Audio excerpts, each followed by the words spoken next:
Introduction to analytical chemistry.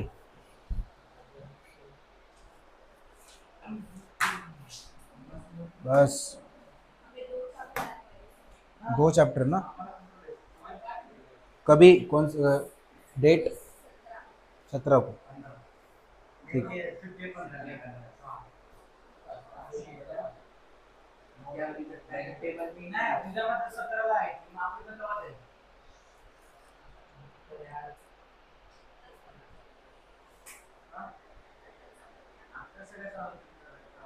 देखो, analytical chemistry क्या होती है? मैंने आपको 5 ब्रांचेस बताई थी। पहला फिजिकल केमिस्ट्री, ठीक है। सेकेंड मैंने आपको बोला था इनऑर्गेनिक केमिस्ट्री, एनालिटिकल केमिस्ट्री, ठीक है, ऑर्गेनिक केमिस्ट्री और फार्मास्यूटिकल केमिस्ट्री। तो उसमें से एक होता है एनालिटिकल केमिस्ट्री। तो एनालिटिकल का मतलब होता है जितनी भी एनालिसिस होती है, जैसे मान लो मार्केट में कोई प्रोडक्ट बना या कोई मेडिसिन बनी, जैसे कोविड की मेडिसिन बनी थी, याद है आपको? जब आपको लगी थी कोविड हुआ था तो कोवैक्सीन बनी थी एक। नहीं, नहीं याद है? कोवैक्सीन वगैरह बनी थी। तो वो टाइम पे उसका एक एनालिसिस भी हुआ। ऐसा नहीं कि बनाते ही डायरेक्ट आपको लगा दिया, ऐसा नहीं। सुन लो। तो एनालिसिस में क्या होता है कि कोई भी मेडिसिन जब बनती है तो एक मेडिसिनल डिपार्टमेंट होता है। जैसे हमारा गवर्नमेंट ऑफ इंडिया का भी एक फार्मास्यूटिकल डिपार्टमेंट है, जहाँ से मेडिसिन का सारा फाइल वगैरह सब क्लियर रहेगी तो ही उसको अप्रूवल मिलता है। ऐसे नहीं कि कोई भी मेडिसिन बना के बेच रहा है मार्केट में, ऐसा नहीं, ऐसा नहीं होता है। आया समझ में?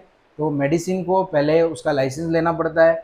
अगर वो अथॉरिटी अप्रूव करेगी, मेडिसिनल डिपार्टमेंट की अथॉरिटी अप्रूव करेगी तो ही जाके आपका ये मार्केट में आ सकता है मेडिसिन। आया समझ में? उसके लिए ट्रायल्स होते हैं, मतलब उस फाइल में क्या क्या देना पड़ता है, जितने भी ट्रायल आपने लिए उनके रिजल्ट्स क्या है, समझ रहे हो? तो वो ट्रायल्स चूहों पे लिए, ह्यूमंस पे लिए, मतलब इंसानों पे लिए, तो इंसानों के ऊपर साइड इफ़ेक्ट्स क्या है, वो सब।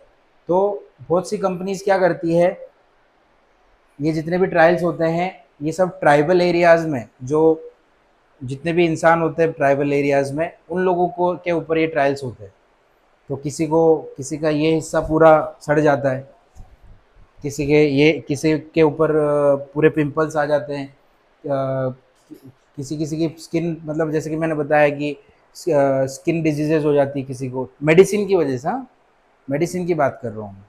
तो जब इनके, लेकिन उनको कंपनसेशन दिया जाता है, मतलब अगर वो ले रहे हैं तो उसके बदले उनको पैसा मिलेगा, ये डील होती है। लेकिन ये तो हो गया ट्रायल की बात। एनालिसिस का मतलब होता है ये सारा एनालिसिस जो भी है, क्वांटिटेटिव और क्वालिटेटिव एनालिसिस, ये लोगों पे किया जाता है। किस पे करते हैं? तो लोगों पे एक्सपेरिमेंट किए जाते हैं, लोगों पे किए जाते हैं, चूहों पे किए जाते हैं। आया समझ में? मैंने बताया था, आपने मूवीज़ में भी देखा होगा। चूहों पे वो लोग पहले टेस्टिंग करते हैं, उसके बाद जब चूहों से टेस्टिंग ख़त्म हो जाती है तो फिर इंसानों पे करते हैं। जो कोवैक्सीन था, जो कोरोना वायरस का वैक्सीन बना था, वो भी इसी तरीके से एनालाइज करके जब उसका टेस्टिंग कंप्लीट हुआ तो फिर इंसानों पे लगाया गया। लेकिन अभी भी जो कोविड वैक्सीन है उसके साइड इफ़ेक्ट लोगों में ज़्यादा है, लोगों को हार्ट अटैक आने चालू हो गए एक्चुअली। तो आफ्टर कोविड बहुत से लोग हार्ट अटैक से मरे बिकॉज ऑफ कोवैक्सीन, जो वैक्सीन हमें लगी। तो उसमें जिनको हार्ट की प्रॉब्लम थी पहले से, उन लोगों की डेथ हो गई, मतलब चांसेस बढ़ गए हार्ट अटैक के। उसके जो मॉलिक्यूलर स्ट्रक्चर है उसकी वजह से भी चांस, क्योंकि हमारे को वैक्सीन कैसे बनती है, आप में से किसी को पता है वैक्सीन कैसे बनती है? एंटी वेनम कैसे बनता है? वेनम का एंटी वेनम, वेनम मतलब पॉइजन। तो पॉइजन से बचने के लिए जो दवाई बनती है वो कैसे बनती है? पॉइजन से ही बनती है। वैक्सीन कैसे बनेगी? कोरोना वायरस की वैक्सीन है तो वो कैसे बनेगी? वायरस से ही बनेगी। मतलब जो वायरस से हम बचना चाहते हैं वही वायरस से वो मेडिसिन बनाई जाती है। आया समझ में? मतलब उस मेडिसिन के अंदर वो वायरस डाला जाता है, उस वैक्सीन के अंदर वो वायरस डालते हैं और वही वायरस हमारे बॉडी में इंजेक्ट करते हैं। अब आप सोचो, वायरस से बचने के लिए वायरस तो एक्चुअली एंटीवायरस बनाने के लिए या हमारे बॉडी में एंटीबॉडी बनाने के लिए हमें उस पर्टिकुलर चीज़ को पहचानने के लिए बॉडी के अंदर इंजेक्ट करना पड़ता है। तो जब अगर हमारी बॉडी उस चीज़ को पहचान जाती है तो नेक्स्ट टाइम जब जब भी आपके बॉडी के अंदर वो चीज़ आएगी तो उससे वो लड़ सकता है, जिसको एंटीबॉडी बोलते हैं। और वायरस है तो एंटीवायरस, उसको एंटीवायरस बोलते हैं, जो वैक्सीन हमें लगी थी। आया समझ में? सो जितना भी स्टडी होता है, जैसे कि कोई भी क्वालिटी के प्रोडक्ट है, जैसे कि हमारा फूड हो या कोई भी चीज़ हो सकती है, मेडिसिन हो सकती है, उसमें कोई भी केमिकल्स हो सकते हैं, फूड में कितने केमिकल्स है, कितने प्रिजर्वेटिव है, या उसके अंदर कितने स्टेबलाइज़र है, थिकनर है। मैंने आपको बताया था कि जितने भी खाने पीने की चीज़ें होती है उसके अंदर स्टेबलाइज़र वगैरह सब होते हैं। तो उसका जो एनालिसिस होता है वो होता है एनालिटिकल केमिस्ट्री के थ्रू। आया समझ में? तो एनालिटिकल केमिस्ट्री क्या होता है, जिसमें क्वालिटेटिव और क्वांटिटेटिव दोनों एनालिसिस होती है। क्वालिटेटिव का मतलब है कि उस जो प्रोडक्ट है उसका क्वालिटी कैसा है, वो सब उसमें चेक किया जाता है। क्वालिटी का मतलब जैसे मान लो हमारे इंडिया में हाईली शुगर प्रोडक्ट मिलते हैं, अगर हमारे यहाँ पर माज़ा भी मिल रही होगी तो वो ऐसी चालू होगी, ऐसी बंद है, कर सकते हो।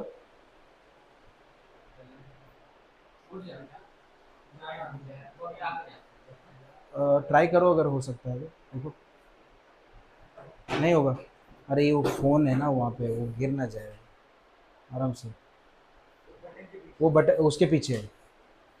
हाँ वो, हाँ ये बस।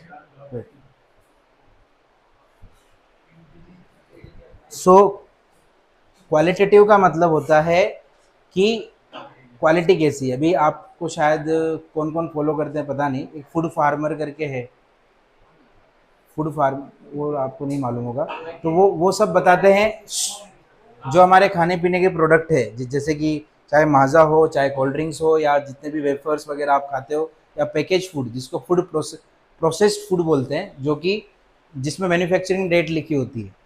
तो उन प्रोसेस्ड फूड में एक क्वालिटेटिव एनालिसिस की जाती है। मतलब एनालिस्ट क्या करता है, उसमें ये पता लगाता है कि उसमें कितने टाइप के केमिकल्स है, ठीक है, या उसमें कितने शुगर है, उसके अंदर शुगर कितनी है, उसके बेसिस पे उनको एफएसएसआई का लाइसेंस मिलता है। आया समझ में? Food licence. लेकिन हमारे इंडिया में ऐसा कोई रूल नहीं है, जो जो टेबल के नीचे पैसा रखेगा उसको मिल जाएगा लाइसेंस, ऐसे। पर यूएसए में या बाकी जो कंट्रीज़ है वहाँ पर सेम चीज़ मिलती है, चाहे वो चॉकलेट हो, चाहे वो कोल्ड ड्रिंक्स हो। आया समझ में? उसका वहाँ पर भी एनालिसिस होता है, यहाँ पर भी एनालिसिस होता है, लेकिन हमारे इंडिया में प्रॉपर इसका एनालिसिस नहीं किया जाता, जिसको हम बोल सकते हैं क्वालिटेटिव एनालिसिस। आया समझ में? क्वालिटी का मतलब समझते हो? क्वालिटेटिव का मतलब होता है we have to check the quality of the product. आया समझ में? वो सारा होता है एक एनालिटिकल केमिस्ट, जो केमिस्ट लैब होती है उसमें। अब उसमें बड़ी बड़ी मशीन्स होती है जिसके अंदर ये प्रोडक्ट को डाल के चेक किया जाता है। जैसे आपका ब्लड टेस्ट होता है, ब्लड टेस्ट कैसे करते हो, देखा है कभी आपने जाके? एक ब्लड लिया जाता है और एक मशीन के अंदर वो लोग सैंपल डालते हैं, फिर वो मशीन के अंदर आपके जितने भी सॉल्ट है बॉडी में, जैसे कि फॉलिक एसिड कितना है, हीमोग्लोबिन कितना है, ये सारा, जैसे कि उसमें आपके इलेक्ट्रोलाइट्स कितने हैं, वो सारा एक लिस्ट आ जाता है ब्लड टेस्ट का। तो ब्लड टेस्ट एक्चुअली एनालाइज किया जाता है थ्रू द मशीन। तो जितने भी मशीनरी यूज़ की जाती है वो एनालिसिस के लिए यूज़ की जाती है, और वो आती है एनालिटिकल केमिस्ट्री में। आया समझ में? एक हो गया, ये हो गया क्वालिटेटिव एनालिसिस। नेक्स्ट है क्वांटिटेटिव एनालिसिस। क्वांटिटेटिव एनालिसिस में हम क्वांटिटी चेक करेंगे। क्वांटिटी का मतलब क्या? प्रमाण, मतलब कितना अमाउंट है। This is the amount of the product which is put into particular food. किसी में भी, जैसे अभी शुगर, अभी 10 चम्मच शुगर डाली गई है किसी प्रोडक्ट के अंदर, तो वो क्वांटिटेटिव एनालिसिस में आएगी कि इतना क्वांटिटी उसके अंदर डाला गया है। आया समझ में? सो ये जितना भी स्टडी होता है उसको हम बोलते हैं एनालिटिकल केमिस्ट्री। मतलब उसको एक तरीके से एनालिसिस बोल सकते हैं, क्वांटिटेटिव एंड क्वालिटेटिव एनालिसिस। आया समझ में? ओके, तो हम क्या करेंगे अभी इस चैप्टर के अंदर, कितना प्रोडक्ट लिया और कितना बना वो हम सीखेंगे न्यूमेरिकल के थ्रू। आया समझ में? कि हम मार्केट से जैसे मान लो 50 ग्राम प्रोडक्ट लेके आए या 50 केजी प्रोडक्ट लेके आए, रिएक्टेंट लेके आए, तो जैसे नाइट्रोजन लेके आए मान लेते हैं, एक एग्जांपल के तौर पे मैं आपको समझाता हूँ। जैसे आपने सुना होगा अमोनिया गैस बनती है फैक्ट्री में। अमोनिया गैस बहुत सी चीज़ों में यूज़ होती है। कहाँ कहाँ यूज़ हो सकती है अमोनिया गैस, पता है किसी को? कोई बता सकते हैं अमोनिया गैस कहाँ कहाँ यूज़ हो सकती है? बोलो। अरे नहीं, मैं पानी पीने के लिए पानी निकाल रहा हूँ। हाँ हाँ, सही बोल रहे हो। क्या बोले? खाद, खाद बोलते हैं, urea. Yes, very good, urea. और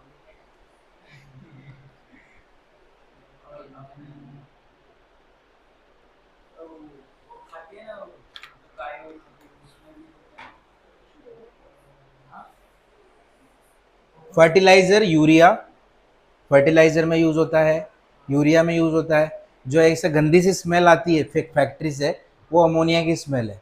और डीप फ्रीजिंग के लिए भी नाइट्रोजन उसमें से रिमूव की जाती है। तो डीप फ्रीज़र जितने भी रहते हैं, बड़े बड़े फ्रीजर, उसमें भी कोल्ड टेम्परेचर को कोल्ड करने के लिए भी उसका कहीं कहीं पे यूज़ होता है।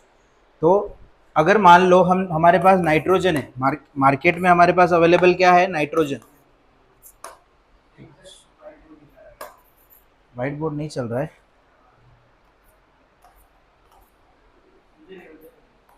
नहीं चलता है, ये निकलता है इसमें। एक मिनट, ये इसका ओपीएस काम नहीं कर रहा लगता है।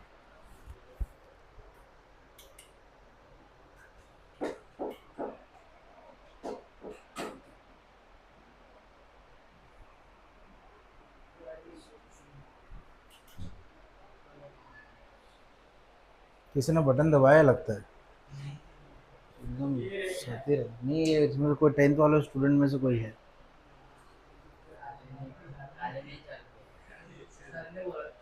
क्या?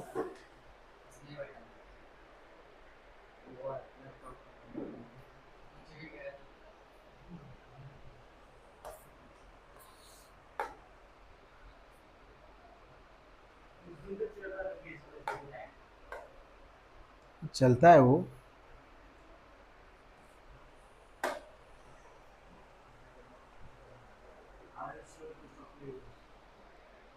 एक मिनट।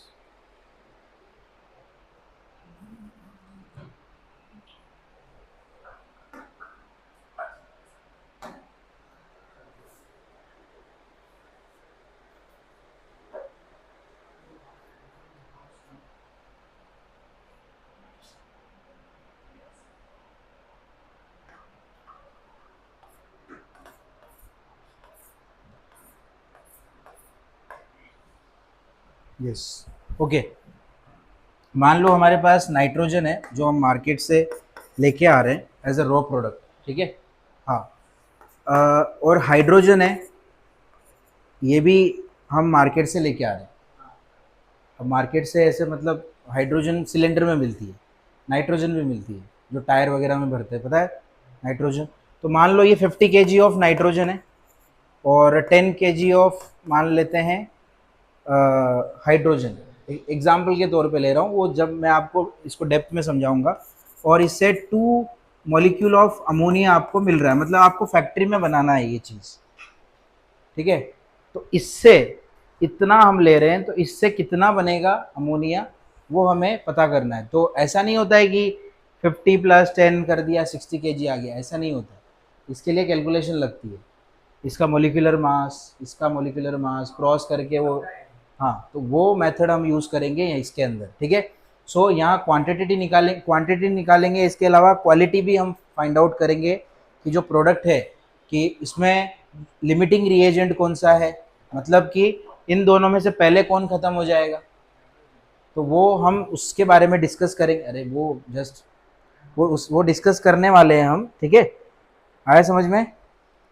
सो इसमें जो एनालिसिस होगी वो डिफरेंट डिफरेंट प्रोडक्ट्स की हो सकती है। जैसे इसमें 2 टाइप के प्रोडक्ट होंगे, एक होगा ऑर्गेनिक प्रोडक्ट हो सकता है, इनऑर्गेनिक प्रोडक्ट हो सकते हैं, ठीक है। Qualitative analysis of organic and inorganic compound involves different type of test. बहुत सारे टेस्ट होते हैं, different type of test. The majority of organic compound are composed of relatively small number of elements, and the most important ones are carbon, hydrogen, oxygen, nitrogen, sulfur, halogen, phosphorus. Elementary qualitative analysis is concerned with the detection of presence of these elements. The identification of the organic compound involves the tests such as detection of functional group. यहाँ clearly लिखा है detection of functional group, determination of melting and boiling point, okay, कि उसका melting point कितना है, boiling point कितना है, वो भी फाइंड आउट करना पड़ता है। अभी जैसे हमारे पास जो प्रोडक्ट आते हैं खाने पीने की चीज़ों में, उसमें लिखा होता है do not expose in sunlight, लिखा होता है, क्यों लिखते हैं उसको? सनलाइट में अगर आएंगे तो जो उसके अंदर केमिकल्स है जिससे खाना खराब नहीं होता है, वो प्रोसेस फूड, वो रिएक्ट कर जाएंगे केमिकल के साथ।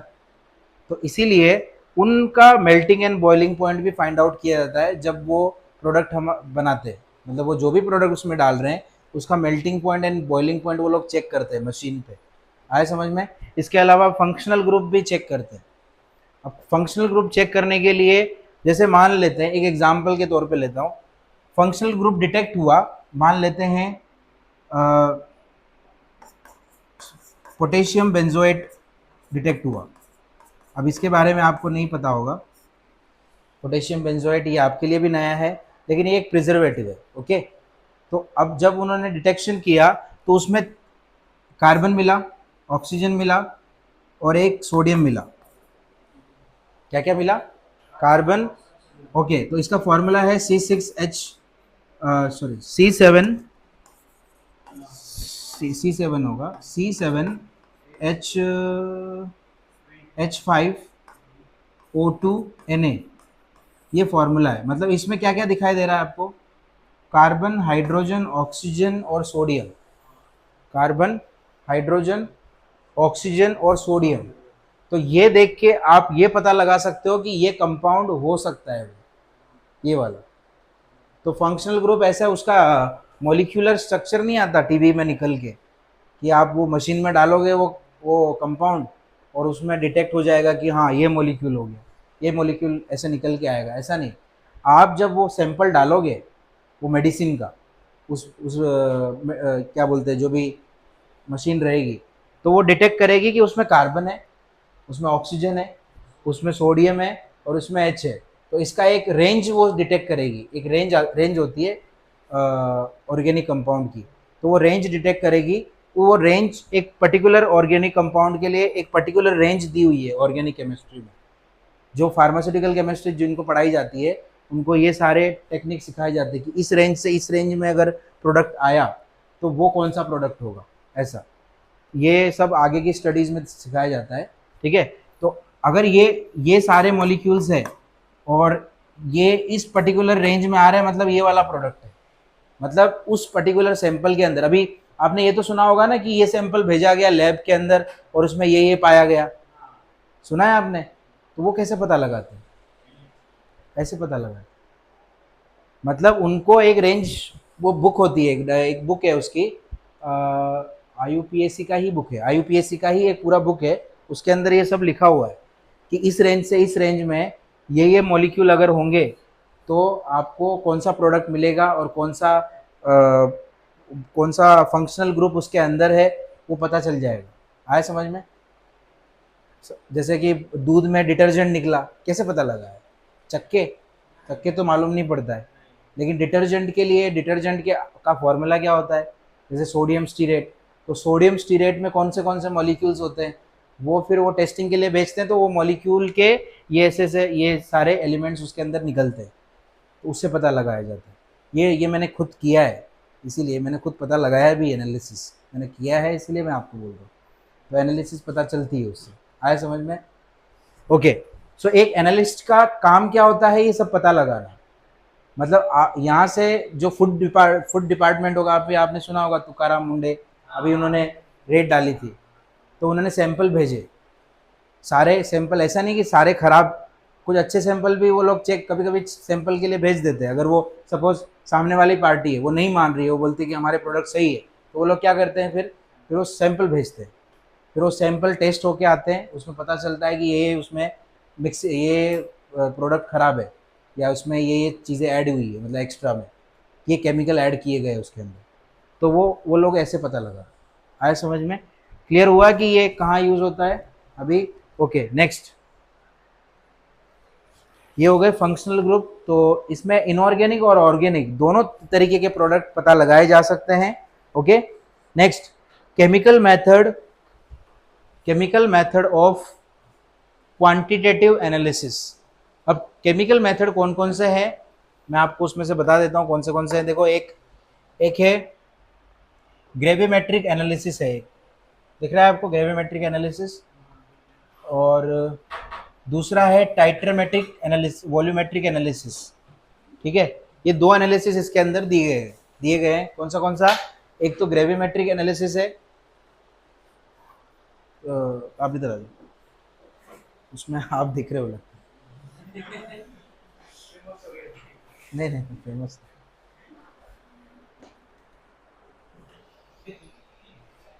ओके, एक ग्रेविमेट्रिक एनालिसिस है और एक एक टाइट्रोमेट्रिक एनालिसिस है। टाइट्रोमेट्रिक एनालिसिस आपको 11th क्लास में है, 12th में भी आपको लैब में करवाएंगे, इसको हम बोलते हैं टाइट्रेशन। टाइट्रेशन है आपको M/20 M/450? नहीं, अभी तक स्टार्ट नहीं किया। अरे तुमको प्रोजेक्ट बुक वगैरह कुछ नहीं दिया अभी तक, पर केमिस्ट्री लैब में तो लेके जाएंगे ना। तो अभी ओके हाँ, वो सब छोड़ो अभी। M/20 ऑक्जेलिक एसिड है अभी, या तो ऑक्जेलिक एसिड 12th क्लास में ऑक्जेलिक एसिड है, 11th क्लास में मोर सोल्ट है। नहीं, 12th में मोर सोल्ट है, 11th क्लास में ऑक्जेलिक एसिड का एक ये टेस्टिंग करना पड़ेगा, जिसमें आपको ब्यूरेट देंगे। मैं बताता हूँ, एक मिनट, देखना है कैसा दिखता है वो।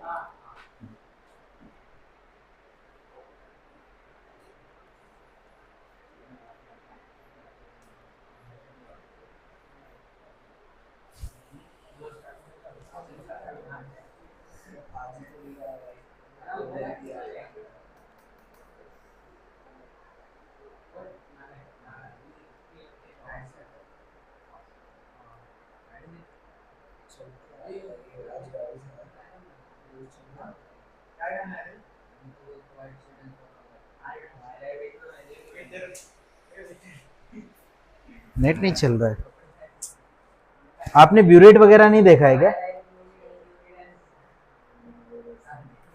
नेट नहीं चल रहा है इसमें।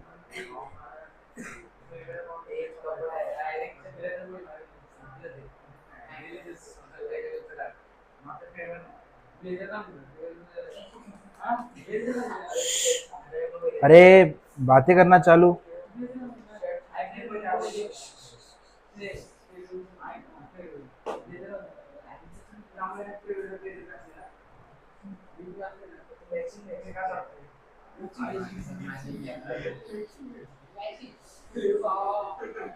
बस बस,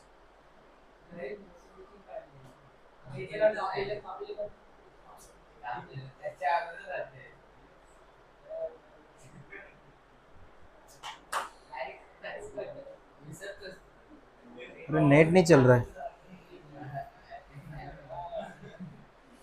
नेट नहीं चल रहा है, पता नहीं ये इसमें ओपन ही नहीं हो रहा है।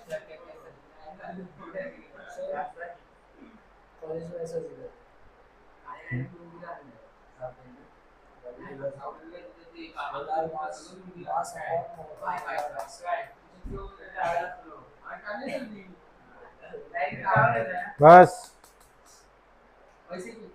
नेट नहीं चल रहा है।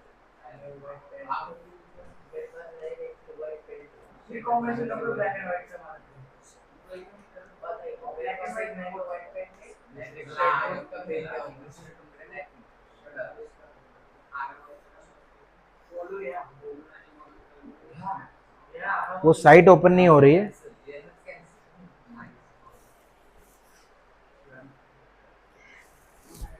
बेसिकली इसमें सुनो, एक एक ब्यूरेट रहता है, ठीक है, ऐसा 100 ml का एक ब्यूरेट रहता है, ठीक है, उसमें एक नोजल लगा होता है, जैसे नल होता है ना वैसे नोजल लगा होता है, और एक कॉनिकल फ्लास्क होता है, कॉनिकल ऐसा कॉनिकल फ्लास्क, ठीक है। तो उसमें कैसा आपको वो क्या करते हैं, जैसे मैंने आपको उस दिन बताया था ना, फिनेप्थलीन इंडिकेटर कलर चेंज करके दिखाया था, तो वैसा एनालिसिस की जाती है, उसको बोलते हैं टाइट्रेशन, टाइट्रेमेटिक एनालिसिस। ये देखो टाइट्रेमेटिक एनालिसिस मतलब उसमें टाइट्रेशन किया जाता है, जैसे कि एसिड बेस टाइट्रेशन सुना होगा आपने, नहीं सुना? एसिड बेस टाइट्रेशन, तो टाइट्रेमेटिक एनालिसिस में आपको क्या करना पड़ता है, एक सीबीआर रीडिंग है, कांस्टेंट ब्यूरेट रीडिंग, क्या बोलते हैं उसको, कांस्टेंट ब्यूरेट ब्यूरेट रीडिंग निकालनी पड़ती है। ये आपको 11th और 12th दोनों क्लास में है, 30 मार्क्स का जो प्रैक्टिकल होगा उसमें ये टाइट्रेमेटिक एनालिसिस आएगा। कैटायन एनायन टेस्ट है, 11th में कैटायन टेस्ट है, 12th में एनायन टेस्ट है, तो 30 मार्क्स के केमिस्ट्री के प्रैक्टिकल में आपको यही सब आने वाला है, इसको टाइट्रेशन बोलते हैं, ठीक है। ग्रेविमेट्रिक एनालिसिस में क्या होता है, क्या लिखा हुआ है, determination of the percentage of constituent elements, the concentration of known compound in the given sample, etc. The quantitative analysis of the simple organic compound involves method based on decomposition reaction, जिसको हम बोलते हैं gravimetric analysis. Gravimetric analysis मतलब कि जितने भी elements earth से मिलते हैं, ग्रेविमेट्रिक क्यों उस नाम लिया गया, क्योंकि वो अर्थ क्रस्ट से मिल रहे हैं, आए समझ में, जितने भी एलिमेंट्स अर्थ क्रस्ट से मिल रहे हैं वो कौन से एलिमेंट्स है, उनको पता लगाने के लिए जो एनालिसिस की जाती है उसको बोलते हैं हम ग्रेविमेट्रिक एनालिसिस, आए समझ में। और टाइट्रेमेट्रिक एनालिसिस में क्या करते हैं हम, जो अननोन कंपाउंड है किसी भी रिएक्शन में, अननोन कंपाउंड है, उसका परसेंटेज फाइंड करने के लिए हम इसका टाइट्रेमेट्रिक एनालिसिस, टाइट्रेशन यूज करते हैं, जैसे कि एसिड कितना है, बेस कितना है उसमें, या सॉल्ट कितना फॉर्म हो रहा है, ठीक है, वो सब हम टाइट्रेशन से पता लगाते हैं, या उसकी कॉन्सेंट्रेशन कितनी है, वो सब पता लग जाता है उससे, उसके कलर कैसे आ रहे हैं उसके बेसिस पे, आए समझ में। सो इसमें लिखा भी है, देखो यहाँ पे क्या लिखा है, ये मैंने लिखा है ना अभी, ब्यूरेट, कांस्टेंट ब्यूरेट रीडिंग, तो इसमें ब्यूरेट लिखा है, देखो लिखा है, वेइंग मशीन है, इसमें क्या क्या अपैरेटस लगते हैं, measurement of quantity such as mass, volume, equipment क्या क्या लगते हैं, वेइंग मशीन लगती है और ब्यूरेट लगता है, पीपेट भी लगता है। पीपेट आपको नहीं पता होगा, उसको ऐसे करके आपको जो ये क्या बोलते हैं केमिकल होगा ना, उसको ऐसे करके खींचना पड़ेगा, कभी कभी क्या होता है एसिड ही मुंह में चले जाता है, हाँ मतलब वो एक एक पाइप के जैसा रहता है, उसमें आपको लिक्विड ऐसे करके खींचना पड़ेगा और फिर दूसरे एपरेटस में डालना पड़ेगा, हाँ वो पेट्रोल जैसे निकालते वैसे ही। तो पिपेट रहता है, एक पिपेट रहता है, एक ब्यूरेट रहता है ऐसा, और एक एक कॉनिकल फ्लास्क रहता है, एक स्टैंडर्ड फ्लास्क रहता है, तो आपको ऑपरेटर सब बताएंगे केमिस्ट्री लैब में, हाँ हमारे इधर उसमें वो सब नहीं थे, एक्सपेरिमेंट कर सकते थे। ओके, नेक्स्ट है मैथमेटिकल ऑपरेशन। अभी मैंने आपको बता दिया कि टाइट्रेशन कैसे कौन से टाइप के होते हैं, इसमें मैथमेटिकल ऑपरेशन में एरर्स आते हैं, मतलब अगर कोई भी रिएक्शन आप करोगे या टाइट्रेशन करोगे तो आपकी जब रीडिंग आएगी, क्योंकि क्या केमिस्ट्री लैब या कहीं भी जो एनालिस्ट होता है, जो ऑर्गेनिक, जैसे मान लो फैक्ट्रीज में जो एक्सपेरिमेंट होते हैं, क्या पहली बार में रिजल्ट आ जाता है, क्या आता है, रिजल्ट नहीं आता है तो क्या आता है, एरर आते हैं, उसको एरर बोलते हैं, आया समझ में। पहली बार आएगा वेस्ट जाएगा, दूसरी बार आएगा फिर से फेंकना पड़ेगा, तीसरी बार आएगा फिर से फेंकना पड़ेगा, आया समझ में। अगर एरर एरर वाला कंपाउंड अगर उसने डाल दिया मेडिसिन में तो क्या होगा, क्या होगा। अब एरर वाला कंपाउंड अगर किसी इंसान ने, जैसे मान लो आप जॉब पे हो शिप्ला कंपनी में, आप शिप्ला कंपनी में जॉब पे हो फॉर एग्जांपल, आपने एरर वाला कंपाउंड मेडिसिन बनाने के लिए डाल दिया, किसी ने ध्यान नहीं दिया, ऐसे ही ऊपर ऊपर से चेक कर लिया और मेडिसिन बन के रेडी हो गई, ओके, अब वो चेक होने के लिए गई, क्या होगा, एरर आएगा, फिर से उसमें एरर आएगा। अब आपने 5 करोड़ का माल रेडी कर लिया है, क्या होगा उसका, वेस्ट गया, फेंकना पड़ेगा उसको। किसकी वजह से 5 करोड़ का माल खराब हुआ? ऐसा ही सेम इशू हुआ था। हमारे एक टीचर चैतन्य सर, एक एक फार्मास्यूटिकल कंपनी में जो बायो पढ़ाते थे लास्ट ईयर, तो 10 करोड़ का लॉस हुआ एक ही दिन में। मतलब उनकी कंपनी नहीं थी, पर वो उस कंपनी में काम करते थे, तो उन लोगों को 12-12 एक-एक बजे तक बिठाया रात को, वो फिक्स करने के लिए किसने किया क्या किया, उसको जॉब से निकाला। पर उसने ये एरर, छोटा सा एरर था, 10 करोड़ का माल वेस्ट हुआ एक ही दिन में।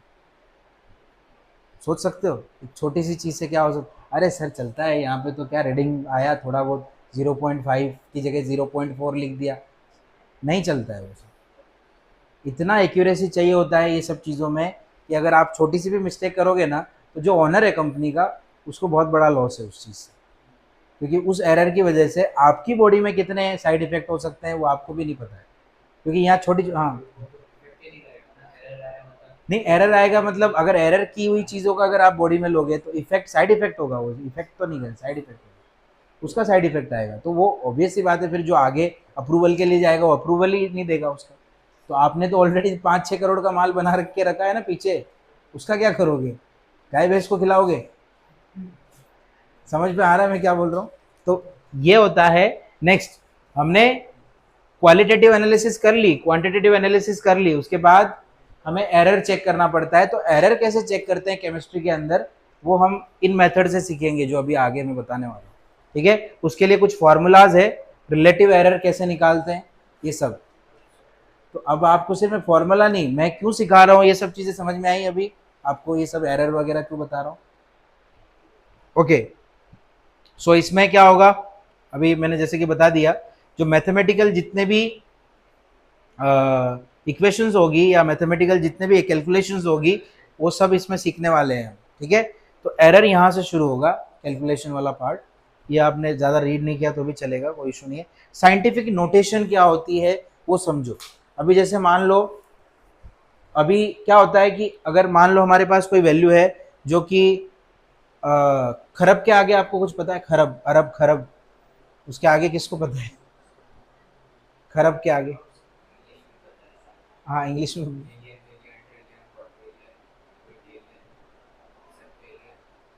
ओके, तो एग्जैक्टली नहीं बता सकते ना, लेकिन अभी 100 बच्चे पर रहेंगे, उसमें से कोई एक बताएगा, या मुश्किल से वो एक को भी थोड़ा सा कंफ्यूजन रहेगा उस चीज़ों में से। ओके, तो उसके लिए साइंटिफिक नोटेशन यूज़ करते हैं हम जो वैल्यूज़ यूज़ करते हैं, जैसे फॉर एग्जांपल ये आपको पता है ये किसकी वैल्यू है? जो क्लास में थे उनको मालूम है ये किसकी वैल्यू है? अवोगैड्रोस की वैल्यू है। अवोगैड्रोस नंबर है ये, सामने जो आपको दिखाई दे रहा है, दिख रहा है आपको? यस, 6.022 इंटू 10⁻23, या अवोगैड्रोस की वैल्यू है। 022 इंटू 10⁻23 एटम। ओके, तो हम ये लिखने में इजीली लिख लेते हैं, लेकिन एग्जाम में हर बार ये लिखना पड़ा तो एक जीरो कम ज्यादा हो जाएगा, होगा कि नहीं? आपने गिना था 1 2 3 4 5 6 7 8 9, बीच में एक मान लो गैप हो गया तो गया, समझ लो। तो ये इस इश्यू को फिक्स करने के लिए आया साइंटिफिक नोटेशन। आया समझ में? अरे भाई बाहर घर जाके गिनो अभी। ओके, 20 नहीं है वो, अरे 0 20 होंगे, बाकी आगे के कौन गिनेगा? ओके, अभी ये जो नंबर है इसको अवोगैड्रोस नंबर बोलते हैं। ठीक है, किसकी वैल्यू है ये? Na, अवोगैड्रोस नंबर, जो मैं ऑलरेडी आपको बता चुका हूँ पिछले चैप्टर में। ओके, अब इस वैल्यू को अगर आपको एक साइंटिफिक नोटेशन में लिखना है या सिंपलेस्ट फॉर्म में लिखना है, तो उसके लिए हम यूज करेंगे scientific notation, which is denoted by n into 10⁻n, n into 10⁻n हो सकता है, वो कोई भी n वैल्यू रहेगी और उसकी पावर कुछ हो सकती है। आया समझ में? तो इन्हीं साइंटिफिक नोटेशन को हम क्या करेंगे, एडिशन, सब्ट्रैक्शन, डिवीजन और मल्टीप्लिकेशन वो करना सीखेंगे। अब आप बोलोगे सर ये तो सब करके आया, लेकिन ये वाले नहीं करके आया। एडिशन करना आपको इस फॉर्म में नहीं आता, वो आता है। अभी जैसे मैं बोलूँगा कि ये वैल्यू है, इसमें से ये वैल्यू माइनस करनी है, करोगे? इस वैल्यू में से ये वैल्यू माइनस करनी है। समझ पा रहे हो मैं क्या बोल रहा हूँ? मतलब आपके पास बहुत ढेर सारी वैल्यू है जीरो वाली, उसमें से ढेर सारे जीरो वाले वैल्यू माइनस करने हैं, तो डायरेक्ट करने बैठोगे तो क्या होगा? नहीं होगा। तो ये अलग ही मैथ्स है ये टेंथ जैसा नहीं है कि 604 में से 40 माइनस करना है, ऐसा नहीं है। इसमें 604 भी नहीं है, 600 कितना है ये, 600। तो इसमें क्या होगा, इसमें हमें पावर माइनस करनी पड़ेगी, पावर प्लस माइनस ऐसा करना पड़ता है। ओके, तो जैसे फॉर एग्जांपल ये प्रॉब्लम देखो, फर्स्ट प्रॉब्लम 2.1 देखो, प्रॉब्लम 2.1 देखो, इसमें क्या हो रहा है, for adding 5.55 into 10⁴ and 6.95 into 10⁻3, इन दोनों को ऐड करना है ऐसे। पहले आप ट्राई करो फिर मैं बताता हूँ, कर सकते हो, ऐड करना है। अब इनको ऐड करने के लिए क्या करेंगे आप में से कोई बताएंगे? पहले पावर को प्लस कर लेंगे, पावर उसमें कॉमन होनी चाहिए कि नहीं? प्लस प्लस में पावर, हाँ नहीं, नहीं होगी। करके बताओ, मुझे करके बताओ, मुझे ये आंसर सॉल्व करके बताओ, उसके बाद मैं बताता हूँ। ट्राई करो, रॉन्ग आया तो भी चलेगा। अरे नोटबुक किधर है?